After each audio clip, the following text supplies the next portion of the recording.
বাবা কাম হয়ে গেছে, দিশা তো লাগিয়া গেছে। কিরে মন খারাপ কিরে? জুয়া খেললে সব দিয়া দিছে। সব নিঃস্ব। যা এবার চান্দিতে শিখে ঘুমা। কি করবো আর, তোরে জুয়া খেলতে কতবার মানা করছি। পাশের বাড়ির হাসান আছে না, জুয়া খেললে অনেক টাকা দিচ্ছে, ভাবছিলাম আমিও জিতবো, তারপর আমার সব শেষ হয়ে গেছে।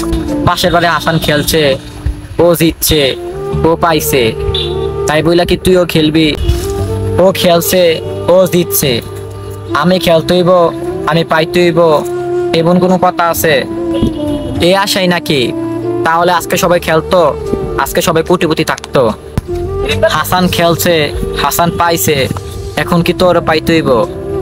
জুয়া আর নেশা এ পুরুষ মানুষের জীবন ধ্বংস কইরা দে। আজ পর্যন্ত তোর মারে কইছস যে 50টা টাকা নো ওষুধ আনো, বা তোর বাবারে বলছস 50টা টাকা দিয়া যে তুমি চা খাও? আর জুয়াই হাজার হাজার টাকা নষ্ট করছস। আজকে জুয়া খেললে অনেক টাকা দিচ্ছি। আজ তোদের মতন কিছু ছেলেদের জন্য গ্রামের সব পোলাপাইন ধ্বংস হয়ে দেখিতেছে। আমরা তো বিদেশ যাই বিন্দাস, কিন্তু যারা দেশে থাকবো তাদের কি হইব? তুই কি কস বুঝলাম না। চুপ। এই যে পোলাটা দিন না দিন খায়, বাপ মার কোনো খেয়াল রাখে না, আজকে তারা তুই জুয়াই শিয়াই দিছস, এখন তো ফকির হয়ে দিছে।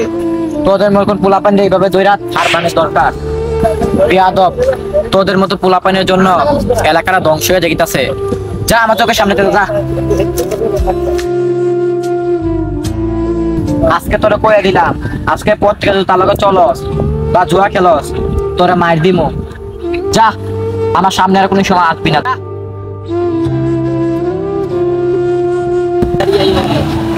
দেখছস সঞ্জীবে কি কইলো? আজকে পর থেকে আর জুয়া খেলিস না, জুয়া খেললে তোর কপালে মাইরাছে। আর তুই তো জানোস জুয়া খেলা ভালো না, জুয়া খেলা হারাম কাজ।